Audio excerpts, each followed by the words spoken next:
falando da creche. Bom dia, gente. São 7h13. Voltamos com o programa A Notícia de Frente. Agora vamos para as eleições 2022. Vamos dar uma olhadinha, aquela espiada no Twitter de cada um dos principais presidenciáveis. Chegando aí na sua tela, então, teremos o primeiro tweet. Chegando conosco, Ciro Gomes. Vamos ver, então, o que Ciro Gomes publicou. Ciro reforça seu compromisso para livrar o Brasil da mais grave crise da história.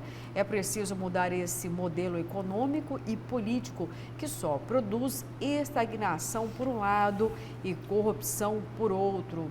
Ciro tem falado muito de alternativas econômicas, de estratégias para trazer outros indicadores, outros resultados para o Brasil. Daqui a pouquinho a gente vai fiscalizar mais esses assuntos, viu? Vamos para o próximo tweet, então, chegando aí para a gente de Lula. Bolsonaro sabe das razões pelas quais foi preso. Foi para ele ser presidente da República. Nesse processo, estou muito mais limpo do que ele ou os parentes dele. Estou aqui, candidato para ganhar as eleições e em um decreto só apagar todos os sigilos. Olha só, daqui a pouquinho a gente pode chamar de novos tweets, viu? Para a gente discutir um pouquinho melhor sobre eles. Vamos passar um pouquinho todos agora, depois entramos aí nas discussões. Chegando agora para a gente, então, um outro tweet. Vamos lá com o presidente Bolsonaro. Como foi possível implementar uma política de redução de impostos, fazer as estatais, que antes davam prejuízo, darem lucros, reduzir o desemprego, aumentar a arrecadação e fazer o país crescer mesmo em meio a uma guerra e uma pandemia, entre tantos outros motivos, não roubando? Dando a receita, então, para os resultados desses últimos meses. Vamos lá, então, chegando aí outro tweet. No jeito aí, é uma sequência. Vou pedir sua ajuda, Daniel Petengil, por favor, traga para a gente. Né, do MDB. Me solidarizo e faço um desagravo à jornalista Vera Magalhães, que mais uma vez foi atacada pelo presidente. A presidência da República é lugar de exemplo, respeito e liberdade de imprensa. E as mulheres. Vera nos representa. O de baixo também? Pode ser mais um só apenas, né? Porque ela está fazendo Isso. aí toda uma leitura do que aconteceu, um bate-boca entre o presidente, né, e a jornalista. O Brasil é muito maior que Lula e Bolsonaro, diz Simone Tebet ali no segundo tweet. Já vai aparecer na tela. Temos mais algum tweet ou a gente freia por aqui? Vamos lá, só Triste isso. Brasil Bom, gente, tem que escolher entre os escândalos do Mensalão e do Petrolão do PT e o escândalo do orçamento secreto. Né? Foi do atual governo. Bom, em debate também teve bate-boca, né? Janones brigou ali com o deputado. Com o Ricardo Salles? Exatamente. Eu estou tentando aqui um vídeo que mostra exatamente o calor do que aconteceu nos bastidores. Você teve clima quente durante o debate ao vivo e a cores também rolou aí treta, né, Daniel, nos bastidores. Quase vias de fato. Né? Mas a gente pode começar falando um pouquinho, né, sobre a avaliação dos senhores em relação, né, ao debate ontem. Daniel, o que mais te chamou a atenção em relação aos presidenciáveis, às proposituras, às posturas e também, claro, né, a retórica? É lógico. Foi o primeiro encontro entre os principais presidenciáveis aí e candidatos à presidência da República. Foi um momento para que o eleitor começasse a entender e a conhecer quem são os seus representantes, quem podem ser os seus representantes. Muita gente não conhecia de forma adequada a Soraya Tronic, o Felipe Dávila, né, do Novo, e também a Simone Tebet. Na minha avaliação, eu acho que de boa parte dos analistas, foi que Lula e Bolsonaro não conseguiram angariar mais votos ontem com o desempenho de ambos no debate. Né? A terceira via, a principal terceira via que tenta quebrar essa polarização, que é Ciro Gomes e Simone Tebet, se saíram melhor. Né? Com destaque para a Simone Tebet, do MDB. Embora ela represente um partido que é fisiológico, né, que sempre está junto de qualquer outro candidato para tentar conseguir grandes bancadas no Congresso, dessa vez o MDB lançou uma candidata mulher e ela demonstrou contundência, demonstrou firmeza e fez críticas ácidas e pontuais aos dois principais candidatos, a Lula e a Bolsonaro. Ela lembrou do Petrolão, lembrou do Mensalão e também bateu muito no orçamento secreto, que na visão dela também é um grande instrumento de corrupção do atual governo, né? Ela conseguiu incomodar, demonstrou ali que tem bons planos de governo também. Do outro lado também o Ciro Gomes conseguiu expor boa parte dos planos de governo dele para educação, para geração de emprego, para quebra do modelo econômico. Ele bate muito nessa tecla aí de que desde Collor, Fernando Henrique Cardoso, PT e Bolsonaro é o mesmo tipo de modelo econômico que impede que o país avance, e ele conseguiu explicar bem. Teve ali o Felipe Dávila, do Novo, muito firme aí na defesa do tipo de ideologia política que ele representa, que é a do neoliberalismo, né, contra as estatais, né, e contra aquele Estado pesado e tudo mais. E ele que ali durante o debate, o pessoal como chama ele de Felipe do Mercado, mas é isso aí, realmente, ele fez uma defesa muito robusta em relação às privatizações e à pouca interferência do Estado na economia. É isso que ele representa, né?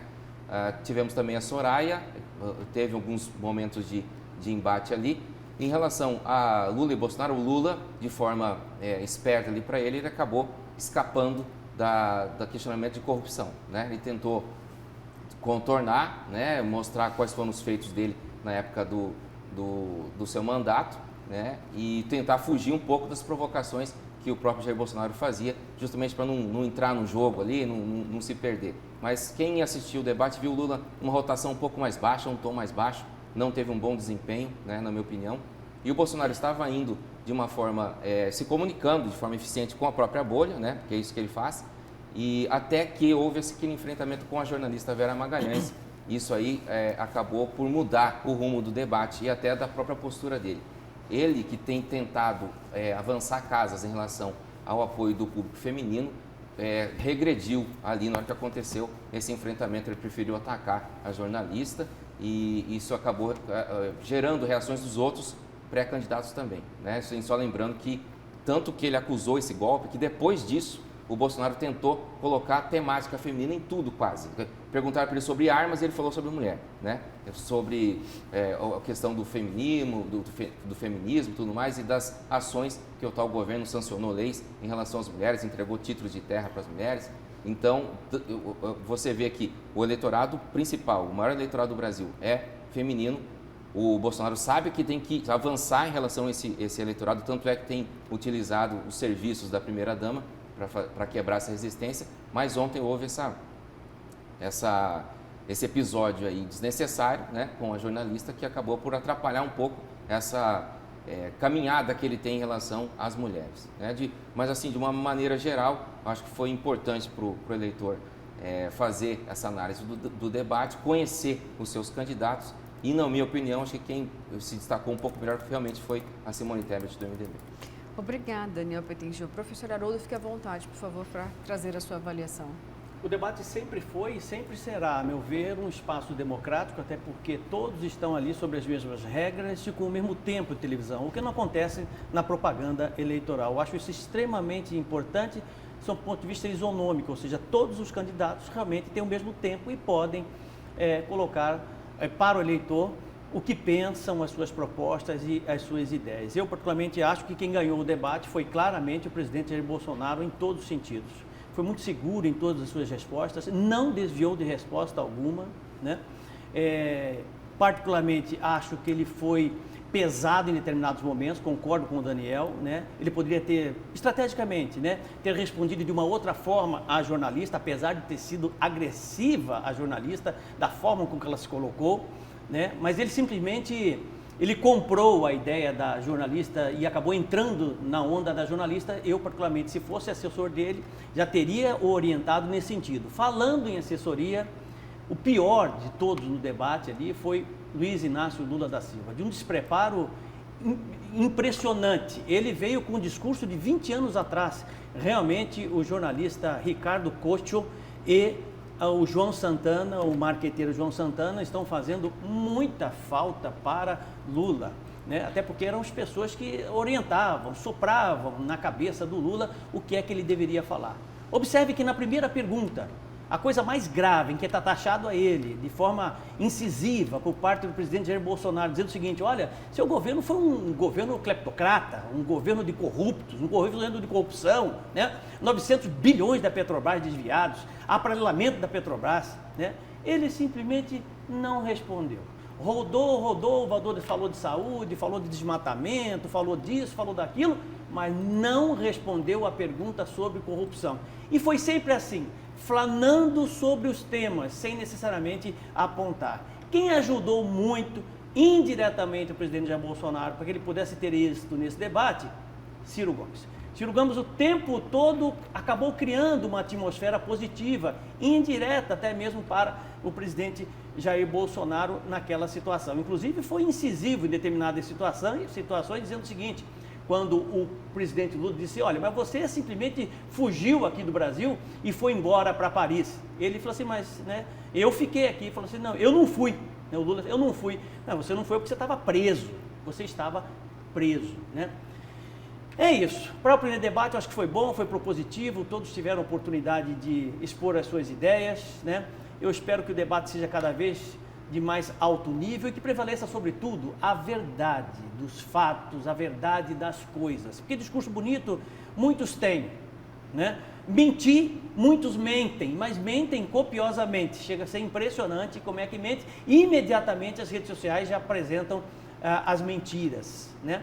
E eu acho que você, enquanto eleitor, tem que ficar atento realmente para quem fala a verdade, né? Fala a verdade nos debates, confira as informações, que até nos debates tem fake news, né? Até nos debates tem fake news. O senhor quer destacar alguma? Hã? O senhor quer destacar alguma fake news? Quando o Lula fala que o governo dele foi o governo que menos desmatou, está claro para todo mundo que foi o governo que mais desmatou, foi exatamente o governo do Lula. Muito mais dele, de FHC e da Dilma. Isso é fato, é só você ir lá e conferir, pelo menos a informação que eu tenho é exatamente essa. Desmatamento? Desmatamento. Olha, os dados, o governo que mais desmatou foi o governo Lula. Do Amazon e de outros satélites, desde 2019, diz que o maior crescimento do desmatamento até agora foi do atual governo. Então está todo mundo falando, Pois é. Então a gente precisa confirmar. A gente vai confirmar isso aí. Vamos confirmar isso. Mas tá? Os dados que já disseram, acho que mais de 4 ou 5 vezes, que já bateram recordes, acho que 5 ou 6 recordes de desmatamento só nos últimos 2 anos aqui no Brasil. Então nós temos que rever, inclusive, as manchetes de muitos sites, né, de muitas entidades da imprensa que noticiaram a época do governo Lula, a época do governo Dilma, a época do governo FHC, de que realmente esses governos tiveram um desmatamento infinitamente maior do que o atual governo. Vamos verificar a informação, entendeu? Para poder realmente trazer aqui a informação. Tem que verificar correta. antes da gente falar, professor, exatamente. Agora eu vou chamar a atenção aqui em um aspecto que Lula tentou, de alguma forma, agradar, conquistar Ciro, trazer ele para si. Não sei se foi uma postura verdadeira ou se ele esperava, de fato, ter um contra-ataque, porque, afinal de contas, Ciro e Lula tiveram uma separação ainda maior, mais evidente, pelo menos, né, para o público, nas últimas eleições, porque Lula não perde a oportunidade de acusar Ciro, apontar o dedo para ele e afirmar, olha, Ciro, Bolsonaro venceu as eleições por culpa sua, porque ao invés de você ficar aqui no Brasil, fazer campanha, aliar com o PT, pedir voto para Haddad, você fez as malas e partiu para Paris, né?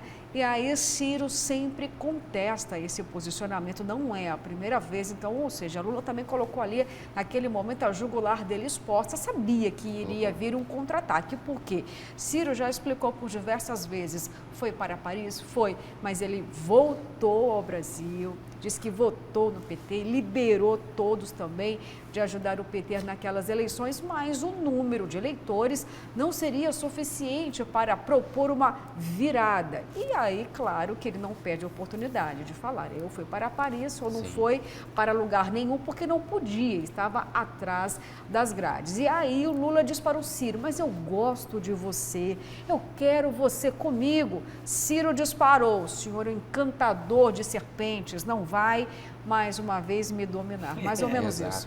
O Lula sabe do valor que teria um apoio do PDT e do eleitorado do Ciro Gomes para ele, Lula, para inclusive vencer no primeiro turno, o que parece que não vai acontecer realmente. O segundo turno parece estar cada vez mais consolidado entre Lula e Bolsonaro. E essa foi a pergunta da repórter Patrícia Campos Melo da Folha. E eles não responderam. Falaram, ô Ciro, se o Lula for para o segundo turno, que é algo provável, você vai ou não apoiá-lo? Ele não respondeu, nem o Lula. Não respondeu. E eu acho o seguinte, aquele Cirão do TikTok, o Cirão do TikTok que fala grosso, que xinga todo mundo, entendeu? O Cirão das redes sociais, afinou no debate.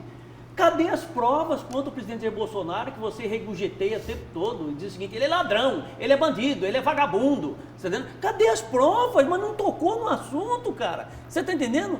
Sabe, quer dizer, que a hora que está de frente a frente, afina. Né? Ele falou que se ele for presidente, ele vai botar o Jair Bolsonaro na cadeia. Ele disse claramente, entendeu? Que o Bolsonaro não o processa, porque ele tem todas as provas de corrupção, entendeu? Da bandidagem, da família Bolsonaro. Não levou nada, não falou nada, entendeu? Cadê o Cirão? Até acho que por regra de debate, eu não sei, no debate ali, se pode levar documento ou não, acho que é proibido. Mas mesmo assim, a pessoa, se faz essa acusação, tem que mostrar. Tem que mostrar. Agora, o que foi válido em relação a esse tema de corrupção, foi colado muito ao Lula, e que o Ciro acabou trazendo, tentou colar também ao Bolsonaro, é a questão, e é válido muito esse questionamento do tal do sigilo de 100 anos. Isso pega para o lado do Bolsonaro, porque o que fica aparecendo? Quando aparece um mal feito, algo suspeito, ele vai decretar sigilo. Então, é isso que o Jair Bolsonaro, não, na minha opinião, não conseguiu explicar direito. Por que tem usado muito desse mecanismo de esconder as coisas? Já que está tudo certo, então abre, né? Seja transparente. Agora, Daniel, realmente, né, o fato de que muitos elogiaram também a postura do presidente, a retórica, os indicadores apresentados, mas ele acabou tendo uma discussão, foi indelicado com a jornalista. E por que o presidente pode ter se irritado tanto? Afinal de contas, ela desenhou o cenário das vacinas. Estamos vivendo uma crise dos imunizantes. Nós temos aí indicadores falando do retorno da polio, nós temos aí bebês que nasceram até o mês passado, não conseguiram acesso àquelas vacinas que são importantíssimas para os primeiros dias de vida. A vacina da Covid também houve uma expectativa de ter em tempo recorde, mais hábil, porque o Brasil poderia ter também acompanhado as outras grandes nações no início da vacina, mas havia de fato um motivo do rompante do presidente? Eu estou perguntando isso porque muitas pessoas aqui, muitos telespectadores estão falando a respeito disso, né? Então vamos comentar, porque afinal de contas, mais uma vez, envolveu o presidente em uma acalorada discussão com uma jornalista. Ela perguntou, ela fez um cenário sobre a crise das vacinas.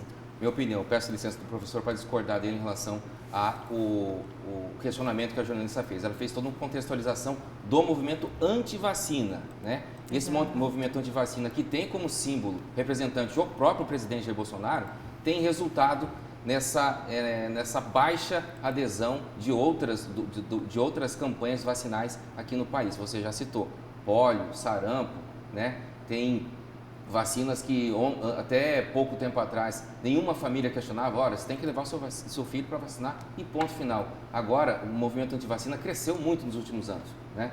O próprio presidente disse que não se vacinou e ele e a própria jornalista trouxe esse questionamento em relação a esse descrédito que foi colocado em relação à vacina da Covid e que acabou contaminando outras vacinas, né?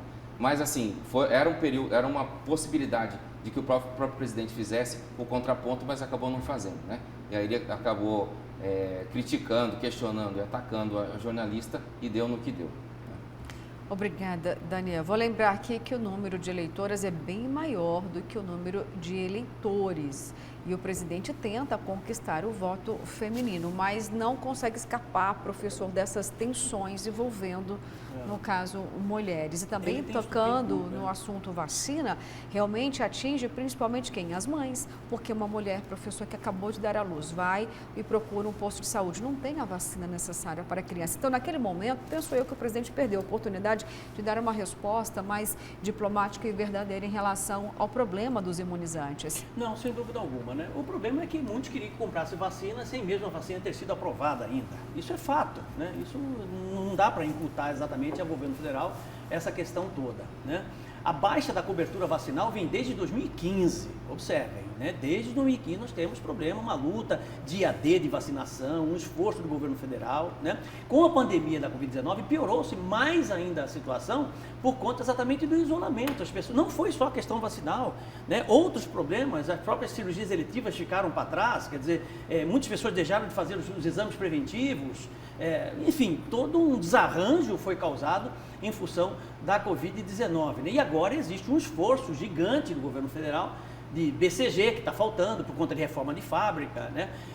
De incentivar novamente essa questão da vacinação. O que eu acho, onde o governo federal é falho, é o fato de não se ter uma campanha ampla, no sentido, desde a Covid-19 e outras de vacinação, mais eficiente, suficiente para poder fazer com que os pais levem as crianças, que são os mais vulneráveis, com o caso específico do sarampo, da poliomielite, para poder tomar essa vacina de forma imediata, né? E esse esforço de comunicação eu acho que é extremamente necessário nessa altura do campeonato. Pergunto para vocês, a pergunta é que não quer calar, a resposta tem que ser breve, o programa está acabando. Daniel, na sua opinião, quem pode ter perdido voto e quem você acha que aproveitou para conseguir convencer os eleitores? Acho que Simone Tebet conseguiu uma evolução, né? Não sei se isso vai se refletir nos índices de intenção de voto. Ciro Gomes foi razoável, mas, na minha opinião, Lula e Bolsonaro não conseguiram avançar dos pontos que eles estavam. Houve um empate entre os dois na frente. Professor, a mesma pergunta. Quem o senhor acha que perdeu a oportunidade de conquistar votos e o contrário também? Quem conseguiu ganhar? Eu acho que o Bolsonaro ele se manteve nessa história toda, né, por conta da forma que ele se colocou no debate, né? Ninguém perdeu o voto ali, né? Eu acho que todos ficaram no mesmo padrão, né? Mas, de certa forma, se tem alguém que ganhou o debate, do ponto de vista de afirmações, e a maneira como se postou, se colocou frente às perguntas que foram feitas, para mim, quem ganhou foi o presidente Jair Bolsonaro nesse primeiro debate, né? Eu achei muito fraco o Lula, ele poderia estar mais preparado, ele desviou o tempo todo das perguntas, né? Isso não funciona mais. Ok. Olha, e nos bastidores, Daniel, muita treta, o que foi que aconteceu no calor, né? Nós tivemos discussões envolvendo o ex-ministro do Meio Ambiente, Janones também, um bate-boca feio.